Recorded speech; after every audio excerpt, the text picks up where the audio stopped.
Vamos lá.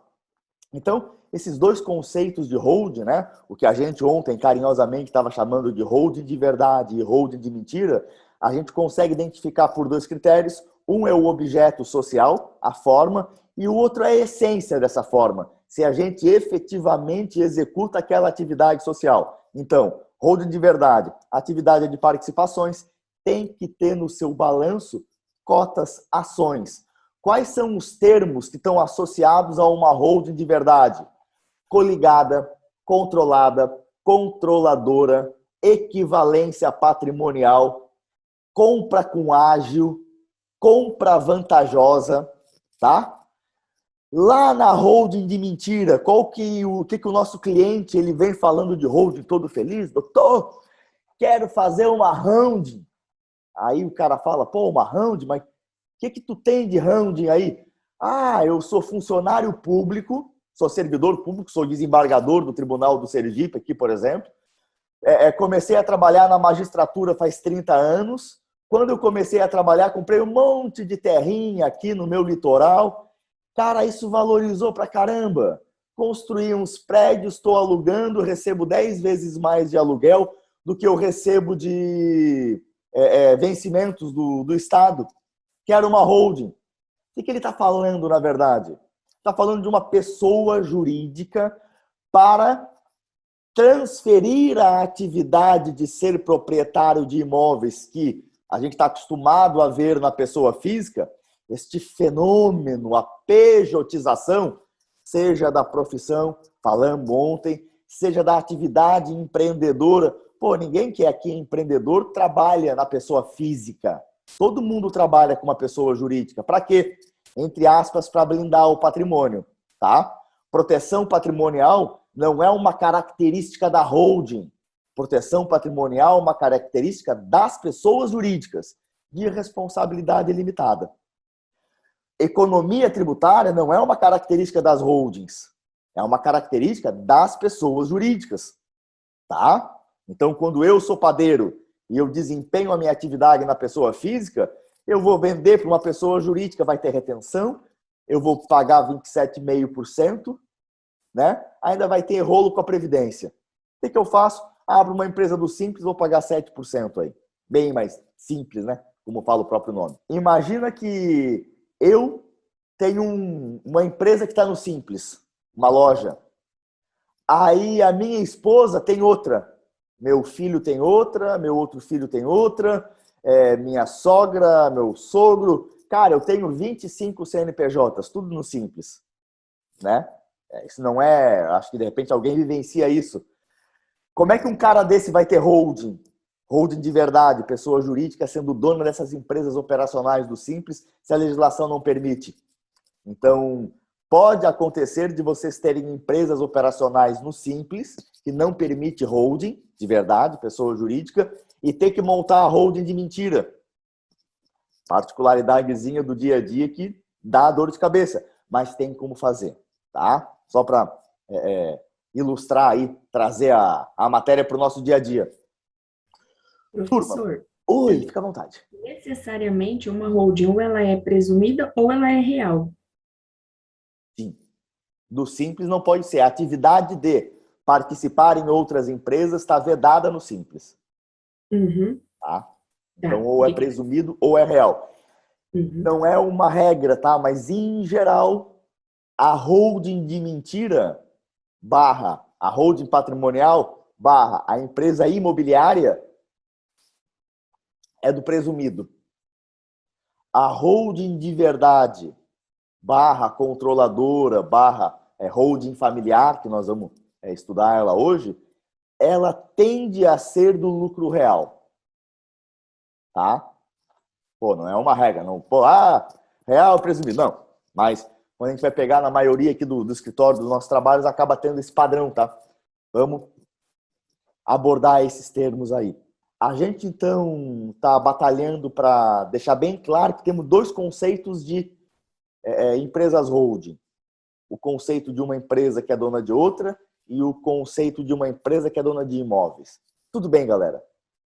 Acho que isso aí está bem, mesmo quem não domina a atividade imobiliária, pelo menos isso está claro, né? Está tranquilo a gente dar seguimento.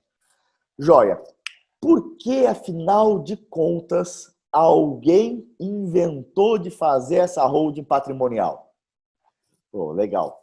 Para entender esse tema, aí a gente voltaria, daria um passo atrás, tá? Em termos de ciência. Então vamos lá. A maioria da galera aqui ou é formada em contabilidade ou é formada em direito. Só que para a gente entender a holding, a gente vai ter que estudar uma matéria chamada governança corporativa. Vamos tentar entender o que significa essa palavra holding, mas já esclarecendo, tá? O que a gente vai estudar, na verdade, é planejamento tributário. Só que para a gente conseguir entender o planejamento tributário, a gente tem que ter uma noção de contexto. Senão a gente vira o especialista do ITBI que não vai entender o reflexo no imposto de renda. Vamos ser o especialista no imposto de renda que não vamos entender o reflexo lá no IOF. Como é que a gente vai estudar o planejamento tributário utilizando as empresas holdings como ferramenta? Em qual contexto? Num contexto de planejamento sucessório. Primeira coisa que eu queria mostrar para vocês, que é o nosso objetivo, é ir construindo um conhecimento para poder entender esse slide aqui, ó. Os impactos da decisão do RE. O que é RE? Recurso extraordinário, lá no Supremo Tribunal Federal, a respeito de um tributo, o imposto sobre transmissão de bens imóveis, quando um bem imóvel ele é transferido através da operação de aumento de capital social. Esse tipo de transferência imobiliária, ele vai ter um impacto muito grande nos custos tributários, não só de ITBI, mas também de imposto de renda, mas também de imposto, transmissão, causa-mortes e doação. Então, para a gente poder estudar esse tema, vamos ter que contextualizar e entender o que é planejamento sucessório. Então, o direito, ele vai te dar um conceito de sucessão. Contabilidade também. Agora, planejamento já é uma outra ciência que vai tratar disso. Então, se a gente vai estudar a holding sob a perspectiva da ciência do direito, a gente vai estudar a holding sob a perspectiva da ciência da contabilidade, mas o ponto de partida, o elemento número 1, é algo chamado governança corporativa. Bom, galera, vamos lá, olha só. Governança corporativa é uma ciência que começou lá em 1990 e alguma coisa. Então, se vocês forem estudar os manuais aí, vão ver que é algo bem novo. Só que vocês vão convir comigo que a palavra governança não tem nada de nova. Tá? Então, governança é algo que os estados, né? E antes mesmo dos estados, os impérios, eles já tinham esse conceito de governança. Então, a ciência governança corporativa, ela também é pautada numa ciência chamada ciência política. É a ciência política que vai nos dar, né? Afinal de contas, o que é governança? Governança é a gente ditar os rumos do que a gente vai fazer. Concordam comigo? Pô, eu vou me governar. Eu vou decidir se eu vou para aula, eu vou decidir se eu vou ficar em casa dormindo. Então, vamos supor que a gente tem algo, vamos fazer um exercício, né? Vamos tentar entender que a gente tem algo chamado soberania. Pô, sou senhor de mim. Quando a gente é senhor de si e todos são senhores de si, tá? Então, tentem analisar não apenas no nível individual, tentem analisar também no nível familiar, vai ficar mais fácil de vocês entender. O pai de vocês, os filhos de vocês, tá? Então, esse grupo, ele tem soberania. Só que todos os outros grupos têm soberania. Fazem o que quiserem. Não tem ninguém, não tem polícia, não tem o Estado tomando conta para dizer que é errado, tá? Então, a gente está no momento que os cientistas políticos chamam de a era da natureza. O homem estava solto na natureza e vivia conforme dava na telha. Qual é a primeira coisa que vocês têm que se preocupar? Ou qual é a primeira coisa que vocês se preocupariam nesse momento? Estado de natureza, não tem estado, tenho minha mãe, tenho meu filho. Estabelecer Estratégia. regras de conduta Com quem? com os demais. Com os demais grupos de fora? Não entre os seus. Pô, Primeiro legal, hein? entre os seus, Para- depois dos outros. Isso. Pensa bem, tá, eu e tu somos da mesma família, nós estamos conversando entre a gente, só que todo mundo faz o que quiser, tá? Então, enquanto a gente está olhando para o nosso umbigo, alguém pode estar nos atacando, roubando o nosso território. Então, será que a gente, no estado da natureza, vai olhar para dentro? Depois nós vamos aplicar esse raciocínio no mundo corporativo, tá? Então, a gente está indo lá na epistemologia entender como é que funciona o pensamento humano. Então, a gente tem que se vestir os calçados. Então, vamos lá. O que os cientistas por isso falam? De jeito nenhum que vocês vão se preocupar com regras internas de convivência entre vocês. Não vai acontecer, tá? Então, qual é a base que nós estamos falando? Tem um livro chamado A Origem do Estado, da Família e da Propriedade Privada. O Homo sapiens, pelo menos cientificamente, ele existe há 300 mil anos, tá? O Homo sapiens sapiens, conforme a gente é.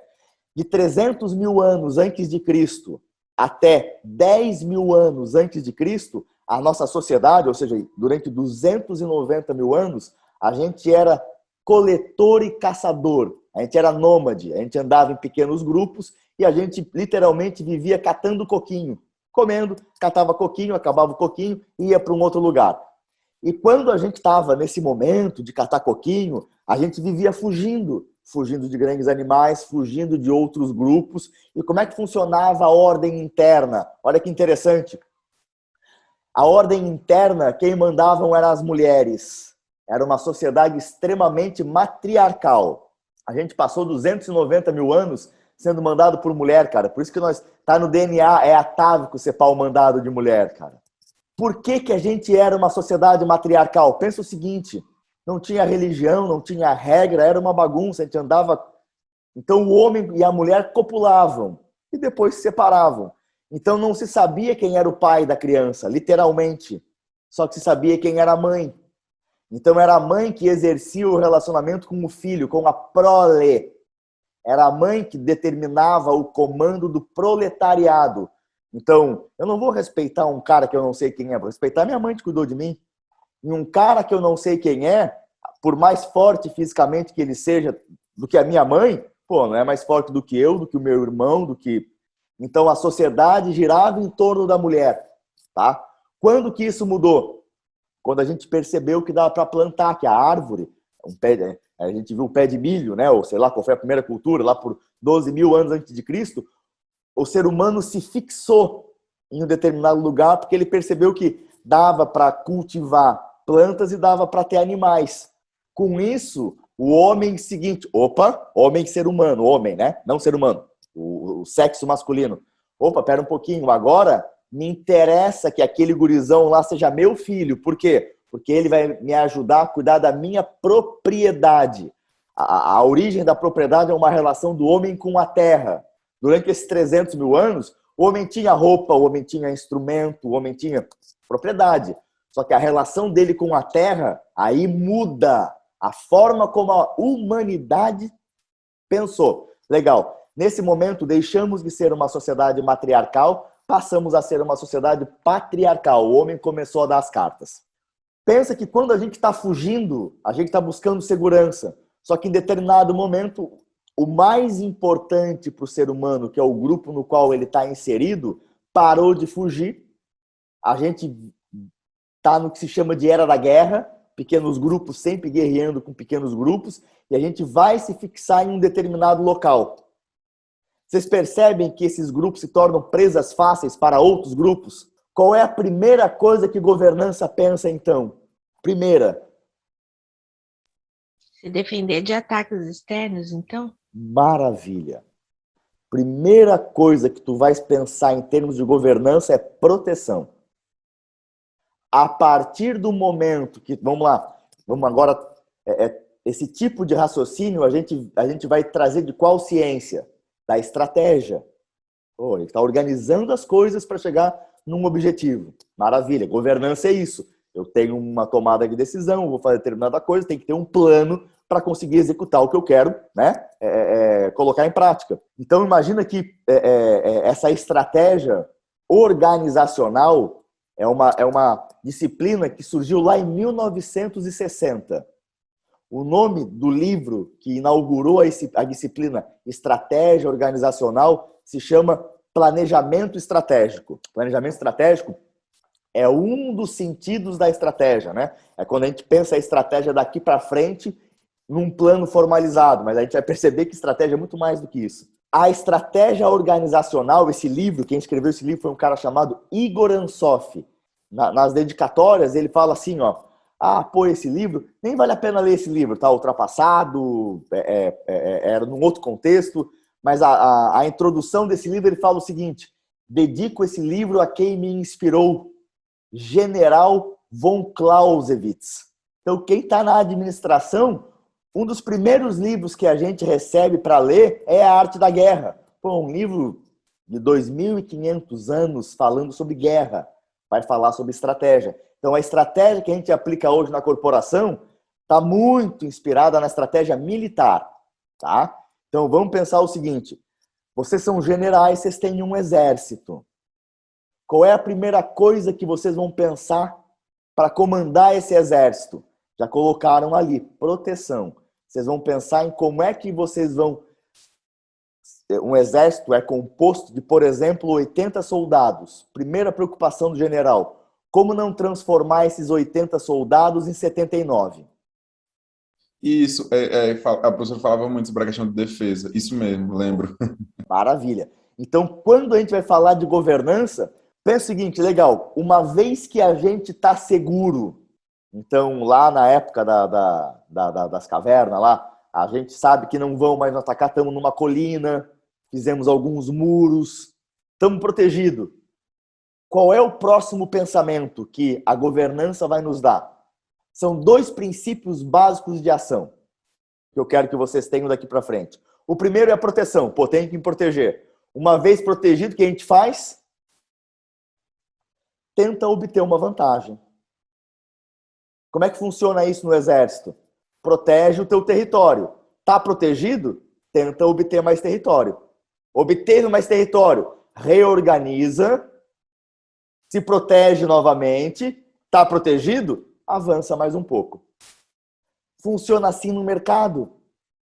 Primeiro organiza a casa, fluxo de caixa, tem dinheiro, compra matéria-prima, botou no plano, legal, maravilha, vai para o mercado. Conquistou o mercado? Dá um passo atrás, se reorganiza novamente. Qual que é o problema das empresas familiares que a gente vê, né? Para e reorganiza, cresce, cresce, cresce, cresce, cresce, dá tiro e sai correndo para colocar o alvo, né? Poxa, paciência. Então, voltando aqui para a aula, o que eu queria trazer para vocês? Depois dessa longa introdução, a governança ela vai nos dar 2 princípios de ação: proteção e obtenção de uma vantagem. Essa vantagem, na nossa perspectiva, economia tributária. Qual é a proteção que a gente quer? Evitar que os bens do Chico, do dono, o sócio fundador da empresa operacional, respondam pelas dívidas da empresa operacional. Quais foram, então, os sentidos que a gente atribuiu ao termo holding? Só vamos revisar. Agora, o que está acontecendo? Já que a gente fez a nossa retrospectiva, né?